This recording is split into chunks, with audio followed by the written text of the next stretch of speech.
I just want to explain a little bit about what the aspirations are for this presentation, and for any of us here to make sure we get the best value out of the conference, that strategies, objectives, plans that we feel as individual unions, but as also unions on a collective basis, can make a difference. But part of what I'm presenting this morning also is put to the conference for a motion that we are foreshadowing for March next year, for the next road transport, if it's in March, road transport conference. At the moment, we have the World Health Organization have set a decade of road transport and road safety. And the concentration on what drives unsafe practices on our roads, particularly in the commercial vehicle areas, is very limited.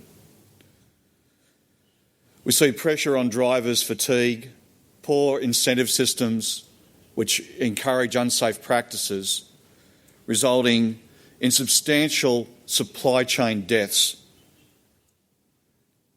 And the majority of those deaths are in the road transport sector of that supply chain. The misclassification of workers, precarious employment, a series of traditional strategies used by employers across the world, and quite often their lackey governments, in making sure that we are disorganised and don't have the capacity to properly challenge supply chain structures in a way that can deal with the economic power that applies within those supply chains. And one of the things that foreshadowing for March, and that is that for people to consider, including the executive, is that there'll be three key elements of a strategy for the ITF Road Transport Division.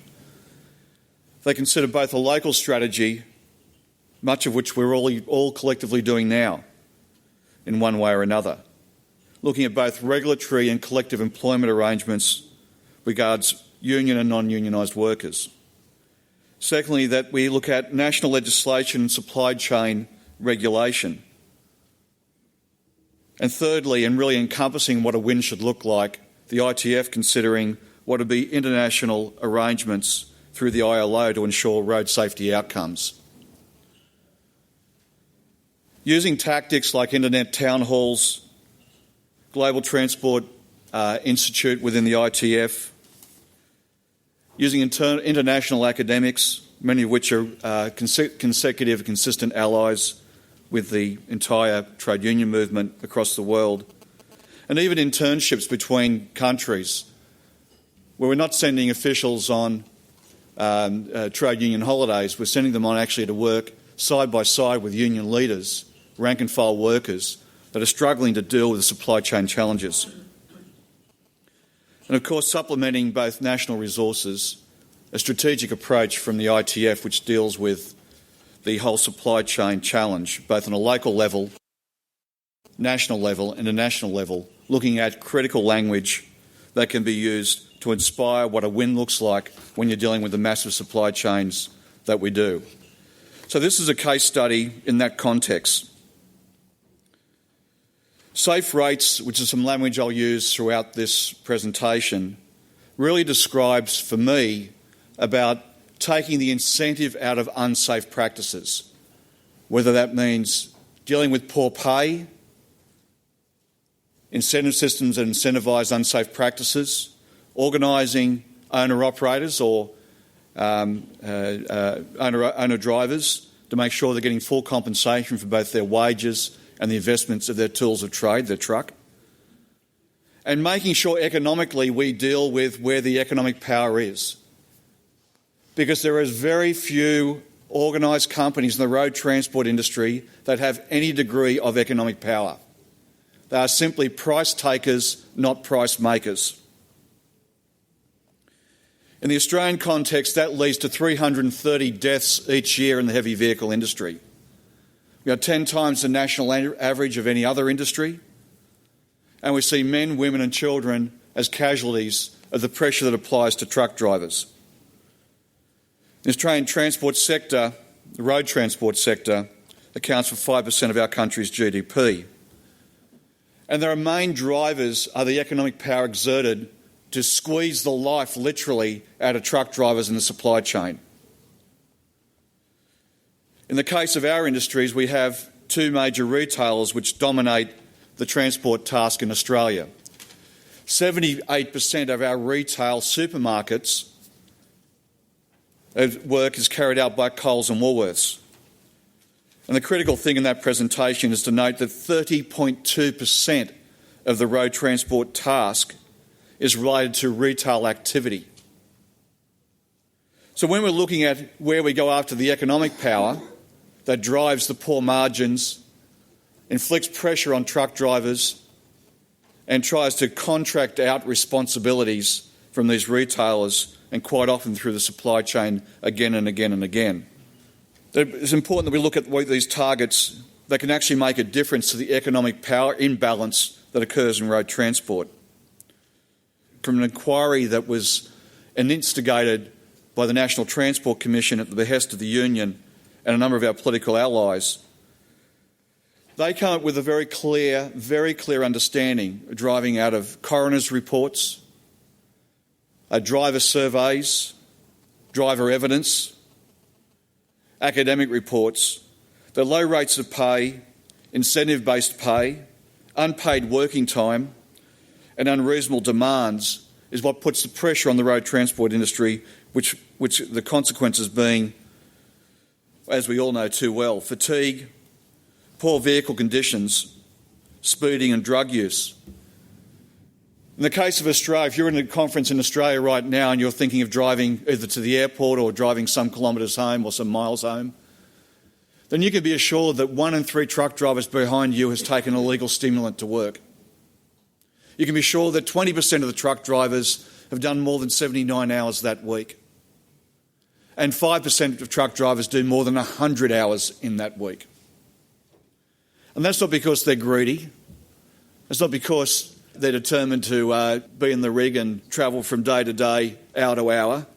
That's because they are having the economic power squeezed on them by the retailers that command such economic power across the supply chain. What the conclusion, of course, and that's injuries and crashes. In the 330 figure, over 5,867 serious injuries in heavy vehicle incidents. In a number of the protests that we have, we'll have everything from victims of truck incidents to ambulance drivers talking about what it's like to come across a truck accident. I shouldn't use that word accident because accident's like an act of God, someone's God. These are incidents which are usually an act of greed from the clients that are squeezing the life out of trucking. 85% of retail industry truck drivers see the pressure from major clients like Coles is causing dangerous practices in the road transport industry. As part of the demands for safe rates, we've engaged a number of street protests and activities, which then led to a legislative framework which has some key elements regardless of our legislative differences or law differences in different countries. And that is, how do we actually make the economically powerful accountable for the fatalities on our roads? How do we empower our members to take advantage of legislative capacity? And how do we apply the pressure to those that have got the economic power as it stands at the moment? And what we've concentrated on as part of our framework, and there's orders from industry which says that an order can apply across an entire industry sector. So it actually applies to the entire market. We have collective bargaining for owner-drivers and disputes resolution procedure with conciliation and arbitration. We gave up arbitration and negotiations with our government 20 years ago, we as a trade union movement in our country, in so many circumstances.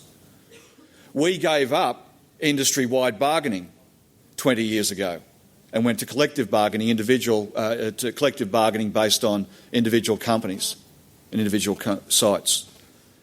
And in the last 20 years, people have consistently said that this is the impossible to actually achieve it.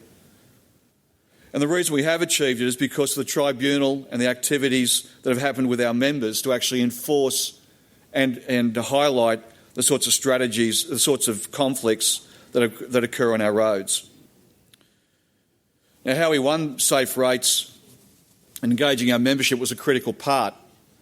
We went to our thinking of that framework, both local, national and international. We went to many of our members on the local level and national level, T&T. Our largest strike 2 years ago was at TNT, where we actually were trying to enforce preemptive legislative power to make an obligation on the entire supply chain at TNT. We had literally thousands of workers across the country who had received the wage increase they wanted, had received the pension fund increases they wanted, had received the delegates' rights they wanted, had received the capacity for the union to induct new employees, as we are open shop in Australia. They struck over the fact that they wanted outside labour getting paid the exact same rate of pay that they get, no matter where they are in the TNT supply chain. Literally, as we were striking, hundreds of people were scabbing on us inside that we were striking to get them more pay. Our members clearly understood, after a long struggle about the challenges that we had, about the fact and the reality is if we cannot organise those workers, if we cannot organise the market, then we will not have good union jobs existing within that company, as was the prevailing argument in many others. So leading up to the legislation, we took direct industrial action over a period of years with various employers within the transport supply chain as far as we could push legislation as it existed at the time, while still arguing for the need for further action. Our members involved, we had over 600 members in the period of 10 years that have had direct relationships with MPs and lobbying them in various constituencies around the country. We engaged our membership in direct protest action. Now, in those activities, you'll see that the period with the Conservatives, but also these activities and these convoys are actually with a Labor government. I'm actually the Senior Vice President of the Labor Party. So we were organising these protests directly to take on our Labor government, to change the climate for them to actually implement legislation. And we used a number of these strategies critically to organise our workers. We had a particular movement in the early 80s where we were able to achieve, as a result of blockades of one of our largest states, innovative and effective legislation to give us the capacity to find minimum rates, organising ability within the state of New South Wales. The problem we made is that whilst we're being so clever about getting the legislative piece, we actually didn't organise enough workers through the process. We had workplace leaders that were very effective and involved, but the organising piece just didn't happen. So the strategy, and just to give you a bit of the climate of what we're now looking at in light of both that experience in the 80s, and I was part of that experience that made the wrong decision, that we've tried to learn from that to look at what is the capacity for us to deliver real growth, real power, because as we know, every law in the land, it doesn't matter whether you've got a law in the land, it's a question whether people are going to exercise their rights and feel they've got the power to exercise it. So in the Australian Trade Union, there's 14.5% across the economy that are part-time employees. We've got 20% of full-time employees. And in the road transport industry, we have 29% of people unionised. We're the second largest private sector unionised industry in Australia. And these are sort of with rising drivers coming out and their families, talking to the media, talking to politicians about their lives' experience. Doing surveys with 55%, and again similar figures from the previous presentations about the deaths, fatalities and injuries and pressures on drivers. You can start seeing the parallels, hearing so much of the speeches from yesterday and again from today, that really the issues that we're facing are just so similar. And of course those surveys went to the key things of driving high speeds, carrying overweight loads, where drivers don't have the capacity to say no because they are not economically powerful enough to do it. And where they do have the capacity to say no, they know that if it's a wrong client, their company will lose the contract to somebody else who will not say no. And we've got to work out how we actually deal with those power imbalances, and we feel that we're on, at this point, on the right track in our circumstances. And of course the strategy goes to the question of clients, the economic power which I said before. It goes to how we're actually dealing with the major transport companies. And it goes to the transport companies and throughout the supply chain. And went to question what we said, well, what do we want? We actually decided that the area for us to concentrate on first was 32% of the road transport industry and concentrated in the retail sector. We decided that we'd have the leverage of charters and enforceable charter of rights on major retailers as part of an arbitrated decision we're now pursuing.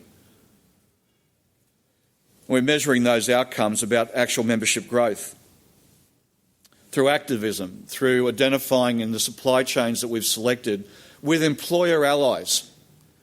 Getting back to that point, these employers, we're getting now the same rate for the work carried out by a trucking company to what they were getting 40 years ago in Australia. The same equivalent rate. The trucks have got bigger, the work's got harder, the hours have definitely got longer for the drivers, and the market again is reflected in various parts, very similar circumstances in other parts of the world. And of course, the critical thing is having our members organising the unorganised through various strategies and tactics in the supply chain. To actually measuring, having clear targets, clear outcomes, and clear direction, broken down to a site-by-site, company-by-company, and particularly supply chain piece of the market. So we've developed a market strategy, we've built worker networks, we've used leverage and concentrating on one of the most aggressive retailers in the country with the big two. I mentioned before, Wesfarmers, Woolworths and Coles control 78% of the grocery chains in Australia. Smash trucks, sit-ins in stores, protests at the front of stores and protests in the streets, including joining with global solidarity with our colleagues from the Teamsters. And of course the strategy is to potentially organise 10,000 workers in the coal supply chain itself. There's an additional, close to our best estimate, is 12,000 because of the truck movements in the Woolworths supply chain. And as we're doing those negotiations, we've now got agreement from Woolworths in their online work for 4,000 jobs that have been created for online home deliveries to become union over the next 3 years. Thank you for the presentation and the opportunity.